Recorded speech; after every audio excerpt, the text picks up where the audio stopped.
Fighting March 24th at Fury FC 76. I am here with Zack Borrego, head of his next bout.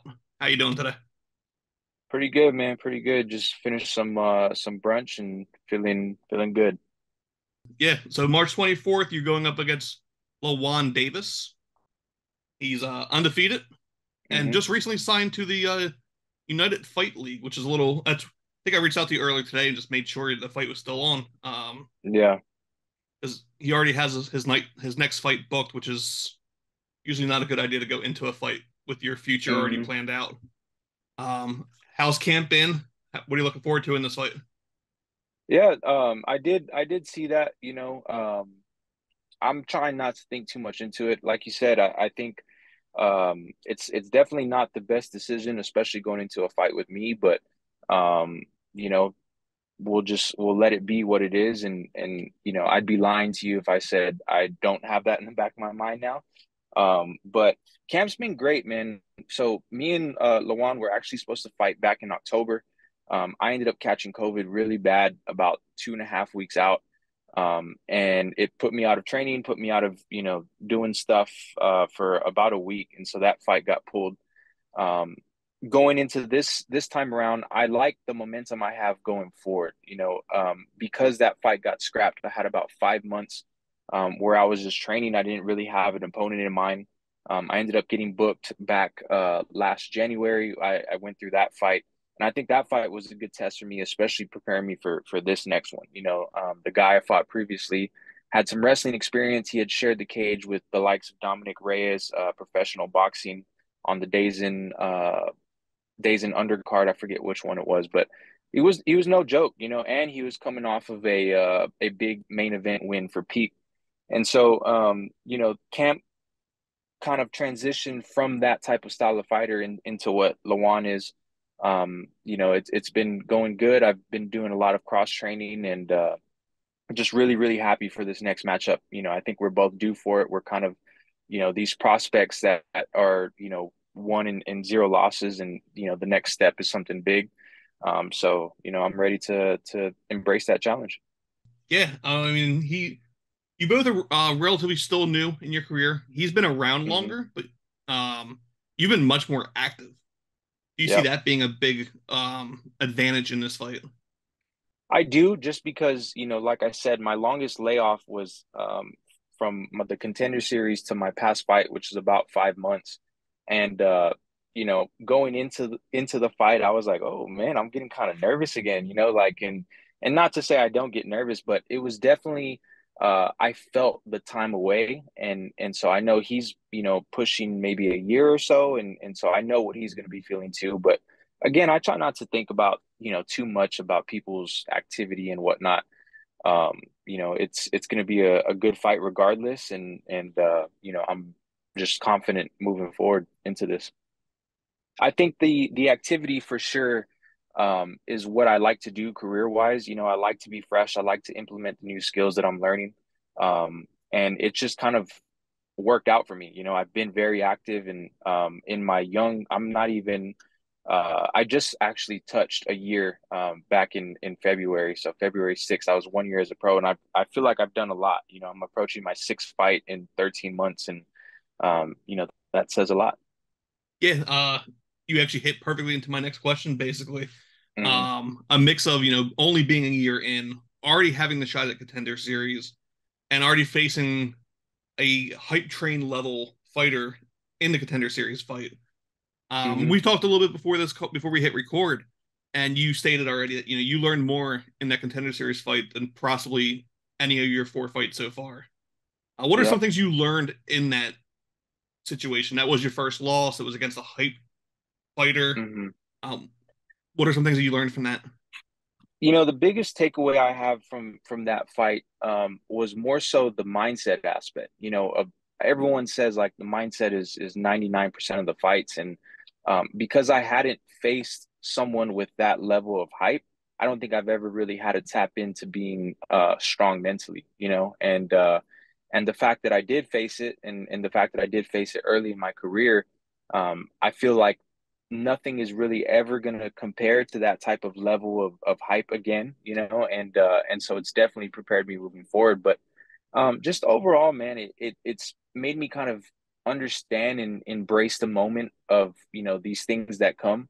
Um, to stay level-headed. Obviously, I did have a lot of nerves going into that fight and decided to open up with a jumping front kick that missed and put me in a bad position. You know what I mean? But um, even in the fight itself, Bo's level of pressure, his way that he was transitioning, even though it lasted only, a minute and a few seconds, like that feeling that I got is something that I myself have implemented into my training. You know what I mean? And obviously, it's that wrestler strength, it's that wrestler transitions that they have.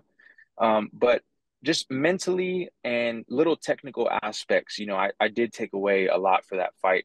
And another thing that I took away, man, is I realized how achievable my dream is.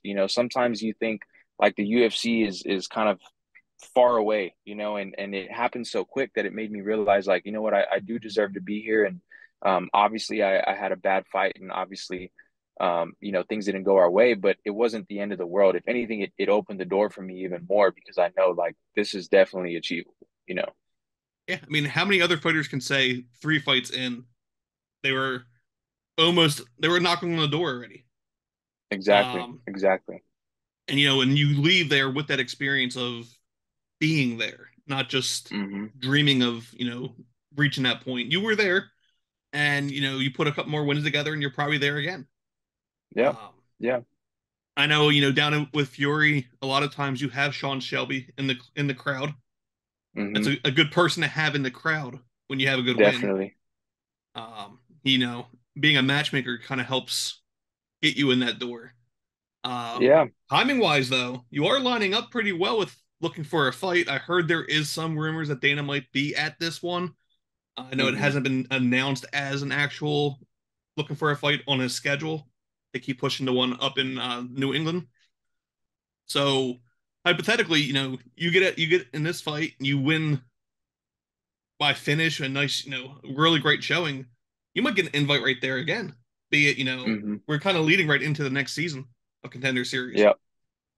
Yeah, Have you heard it's anything on your end surprisingly. about that? I have, yeah, there's definitely some word going around. But again, I try not to dive into too much of these details. But what it seems like is happening is, like, there's kind of a good storyline built being built up. You know what I mean? Like, a guy loses, I bounce back, I know what it takes, and there's another season coming around, pretty quick. So definitely we understand that, and it's been made aware to us, especially with Bo's last fight, and the way that he won. Even though it sucks and I hate seeing myself on replays, like, the loss is aging pretty well. I lost by a Division 1, 4-time, however many time champion wrestler, and I got out wrestled. So it's definitely, kind of going in the right way. But um, like I said, I try not to think too much of it. I just try to take things one thing at a time. I do think, and the way that I plan to show my skill level in this next fight, I may say, hey, what can I do to maybe just get ready for a short notice fight or something like that. If I have to take another one, I'd be a little more, you know, comfortable with that, just because the Contender Series does bring a lot of hype. But again, if I have to go through the Contender Series, then I'll do it again. Yeah, I mean, short notice has been kind of the key word these past couple interviews I've done. Yeah. More so, kind of what you just hinted at is like Contender Series. You're not only going for the win, you have to go and win your fight, but win over Dana. Hmm. Whereas, if you at least can jump past that block, you just have to win, and then you're in. Right. Yeah. Um, And the way that I stay training, man, like, I'm really never not in the gym, so it being ready for short notice fights, like, that's what we're in this for, in my opinion. You know what I mean? You got to be ready to fight. A fighter is always ready at all times. Hopefully, we can get away with, no injuries and stuff like that. And I know that for sure there will be some UFC executives in the crowd, and I think once they realize how well I sell, because luckily I do have a very strong supportive system that has followed and supported me. So once they see that, once they see the way that, I can fight and show my true level of skill, I don't see why not. I wouldn't be put, like, on a short notice list type of thing. and speaking of training, your dad's your head coach. Who were some of the Hmm. people you train with? Yeah, so I do train, and I've been training for a while with my guys over at Unity Training Center. That's ran by Ray Rodriguez. He's 100 and he was I believe 135 UFC vet, but he kind of came up the same way as I did, through Fury. He had a Contender Series fight that he performed really well. Unfortunately, didn't take the win, but ended up getting a call back and fought, two or three times up there. So I have those guys. I have implemented a new gym and kind of a new coach into my camp. That is Rodrigo Pinero and Pete Spratt. They're over in our side of town. So I've been training with those guys, for the last month or so, and just, taking in as much as I can. Of course, my Brazilian Jiu-Jitsu coach, Coach Danny, he's been in my corner for about, 6 months now, and we've, really worked together. When I'm out in Vegas, I do train with Robert Drysdale and the Zenith team up there, but for this camp, we just decided to stay back here. Kind of hinted, UFC this, UFC that. Is it UFC or bust? Were you open to the PFLs, the Bellators, the Mhm. ones, and so on? For me right now, it's definitely UFC. I'm 26 years old. I unfortunately my last fight in a lot of the fans' eyes kind of like, oh, he's done. He's never getting an opportunity. But again, that was my fourth professional fight. I was 6 months into my professional career at the time, and the goal hasn't changed. Like it's definitely still to get back there. Um, I think I'm at an age where like I still have time, to make that dream achievable. I am open to hear what other bigger promotions have to offer, but as of right now, UFC is the number one fighting organization in the world, and that's where I want to fight, and that's kind of what I have my dreams and my goals set on. So you definitely grew up with UFC around your Yeah, entire life, basically. yeah, No, not basically, your entire life. You are on yeah. the younger side. So that makes perfectly sense. And I will I think right say now, on that note, sorry to interrupt, but my pops is a big Pride fan, so as much as I grew up watching UFC, he was the one putting me on Pride, way, a lot of people just didn't know about it back then. And so the only promotion that seems like they're kind of doing that international type of fighting is ONE FC. So they're definitely on my list, but UFC is kind of just where my heart feels like I belong, and that's where I want to go. so yeah, outside of that, it sounds like your camp's going great. You have a fight in 12 days.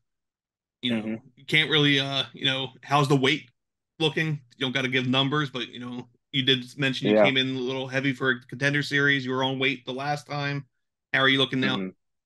Yeah, that's kind of one reason why camp is going so well is because the weight is starting to fly off. I'm right where I need to be, a little less than what I went into um, last fight camp around this time. So I'm definitely my energy levels are there. I'm still training hard, and like I said, it's just I like the fact that I didn't have a long layoff from my last fight. I took about a week to recover. Even then, I was still in the gym. And I just feel like I have a lot of momentum going forward. I know where I want to be. I know where I want to fight, and anybody who's kind of put in front of me at this moment is just in the way. And I don't mean that with any disrespect. I'm never the type of guy to trash talk my opponents or whatever. If it gets there, it gets there. But um, Lajuan right now is just someone who's kind of in the way of where I want to be, and so we're gonna have to go through him to get there. Yeah, I mean, you had one of the, if not the best management teams in the game. How, Yes. yeah, any sponsors you want to shout out? Anything like that? Mike's all Yeah, yours. so I definitely first of all I've had sponsors ever since an amateur career. There's way too many for me to sit here. We'll be on the phone for 20 minutes. So everyone who has been a previous sponsor, I really genuinely do appreciate the support, and you guys have definitely helped me get to where I'm at in my career. The sponsors that I do have now, my number one sponsor is Live Oak Vodka. It's a local distillery here in Texas, and so they're behind me 100%. I'm super excited to have them, as a part of the team. We're definitely gonna be doing some big things, really soon. So Live Oak Vodka, I appreciate them. Martinez and Associates, he's been a lifelong sponsor for me. I appreciate his support. My strength and conditioning gym, Carlos, his gym is called PlyoFit San Antonio. He's been doing a tremendous job of getting me in shape, doing everything I got to do to not only make weight, but feel good doing it. So he's been in my corner ever since my college football days. And then the last sponsor is Farm to Family. They're a local kind of farm to table type of food company, I guess you can call them. Same thing, super, super awesome guy. Richard Cruz and his team out there are just taking care of me, ever since really an amateur as well. And everyone who supported me, all my coaches, I definitely, appreciate it. And I just can't wait. I'm excited for this fight. I think there's going to be some good things shown. Uh, Lajuan is a worthy opponent of me showing my skill, and so it's going to be a good fight, man. Hopefully, you guys can either make it, if not, tune into UFC Fight Pass and check out the action. Awesome. Yeah, I mean, UFC Fight Pass, March 24th. You are on the main card, no YouTube bullshit. Yeah, Tune in. yes, sir.